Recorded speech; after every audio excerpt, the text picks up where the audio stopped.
ఈరోజు తిరుమల వెంకటేశ్వర స్వామిని దర్శనం జరుపుకోవడం జరిగింది. చాలా బ్రహ్మాండంగా దర్శనం జరిగింది.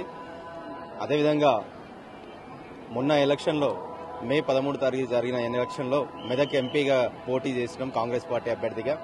ఆ వెంకటేశ్వర స్వామి ఆశీస్సులు అదేవిధంగా ప్రజల ఆశీస్సులు కూడా నా మీద నిండుగా ఉండి జరిగే రిజల్ట్ రోజు 4వ తారీఖు రోజు జరిగే రిజల్ట్లో కూడా భారీ మెజార్టీతో గెలిపిస్తాడని ఆ భగవంతుడు ఇంత దూరం నడిపించింది వెంకటేశ్వర స్వామి కాబట్టి ఆ భగవంతుడు ప్రజలందరూ కూడా దీవిస్తారు.